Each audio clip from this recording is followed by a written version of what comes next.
5.5 লাখ টাকা এই বছরের হিসেবে। 25 দিন কাছে থাকবে, বাকি দিনগুলো 6-7 কিলোমিটার দূরে থাকবে। এই হলো 5.5 লাখ টাকার প্যাকেজ, সর্বনিম্ন প্যাকেজ। 5.5 লাখ টাকা যার কাছে আছে, আরও 50,000 টাকা আছে যাওয়া আসা পর্যন্ত, খাওয়ার জন্য, খাওয়া খরচ, চিকিৎসা খরচ দিয়ে যেতে হবে, তাহলে তার উপরে হজ করা ফরজ। তার উপরে এটা হলো হজের নেশাব। এই ব্যক্তির উপরে প্যাকেজ মূল্য যার আছে তার উপরে হজ করা ফরজ। এখন আপনি আল্লাহকে বেকায়দায় ফেলতে চান কি বলে জানেন, বা হজকে বেকায়দায় ফেলেন কি বলে, যে তারপরে তো আমি শূন্য হয়ে যাব। আপনি এমন হিসাব দিলেন যে আমার আর কিছুই থাকে না। হ্যাঁ, 5.5 লাখ টাকা খরচ হয়ে গেল, আর 50,000 টাকা বাড়ির খরচ দিয়ে গেলাম, আর টাকা কই? এটা একটা বিরাট প্রশ্ন না? এই প্রশ্নের জ্বালাইতে যাইতে পারে না যে এরপরে কি করব, এরপরে কি করবেন, এটা আল্লাহ বলে দিছে। রাসূল সাল্লাল্লাহু আলাইহি ওয়াসাল্লাম সুন্দর করে বলছেন, কি বলছেন?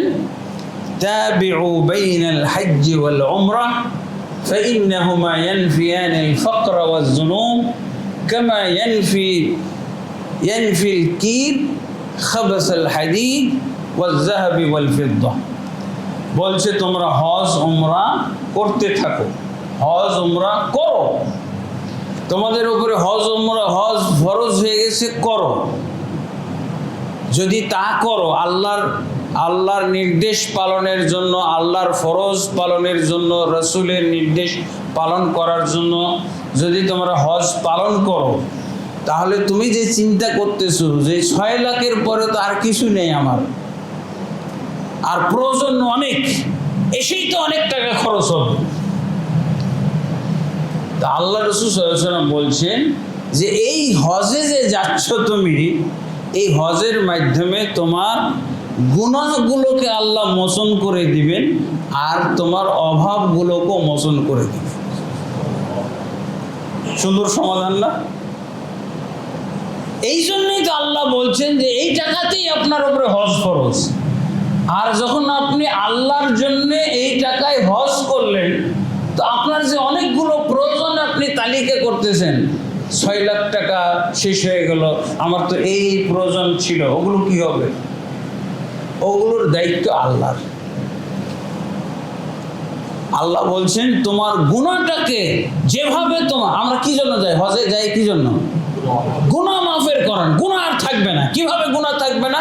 রাসূলুল্লাহ সাল্লাল্লাহু আলাইহি ওয়াসাল্লাম সেটা সুন্দর করে বুঝিয়ে দিয়েছেন যে মান হাজ্জা লিল্লাহি ফালাম ইয়ারফুস ওয়ালাম ইয়াফসুক রাজা কায়াউমিন ওয়ালাদাতহু। যে ব্যক্তি হজ করতে গেল, আল্লাহর জন্য হজ পালন করতে গেল, কোনো যৌনাচারে লিপ্ত হলো না, কোনো পাপাচারে লিপ্ত হলো না, সেই ব্যক্তি হজ থেকে যখন বাড়ি ফিরে আসে, তখন সে নবজাত শিশুর মতো নিষ্পাপ হয়ে যায়। আল্লাহু আকবার। এই জন্য আপনি হজে যাননি, এটা তো হজে যাওয়ার একটা কারণ। আর যখন আপনি পাপ থেকে এরকম মুক্ত হয়ে গেলেন, নিষ্পাপ শিশুর মতো হয়ে গেলেন, তার অর্থ কি? জাহান্নামে কি জন্য যাইতে হয়? পাপের জন্য না। কারা যায় জাহান্নামে? পাপীরা যায় না। পাপ পঙ্কিলতাই তো হলো জাহান্নামের খোরাক। শিশুর মতো আপনি নিষ্পাপ, তাহলে জাহান্নামে যাওয়ার প্রশ্নই ওঠে না। জাহান্নামে যাওয়ার কোনো কল্পনা করা যায়? নবজাত শিশুকে আল্লাহ জাহান্নামে দিবে? কি তার পাপ? নবজাত শিশুর মতো নিষ্পাপ, তার মানে তার জাহান্নামে যাওয়ার পথ বন্ধ, লক। আর জান্নাতের ব্যাপারে কি বলা হয়েছে? জান্নাতের ব্যাপারে আল্লাহ রাসূল সাল্লাল্লাহু আলাইহি ওয়াসাল্লাম বলছেন, আল হাজ্জুল মাবরুর লাইসা লাহু জাযাউন ইল্লাল জান্নাহ। মাবরুর হজ, কবুল হজ, এর বিনিময় হলো শুধুই জান্নাত। আল্লাহু আকবার। তো জান্নাতও নিশ্চিত, জাহান্নাম থেকে নাজাত পাওয়াও নিশ্চিত। আপনি তো এই জন্য গেলেন, আরেকটা কথা আপনার বিশ্বাস করতে কষ্ট হচ্ছে, আপনার অভাবটাও মুক্ত, অভাব বিতাড়িত হয়ে যাবে, এইটা বুঝতে শুধু অসুবিধা। এইভাবে যেমন আপনার পাপ মোচন হয়ে যাবে, দারিদ্রতা ধ্বংস হয়ে যাবে, অভাব দূর হয়ে যাবে, ঠিক যেমন ভাবে আপনার পাপ দূর হয়ে যাবে।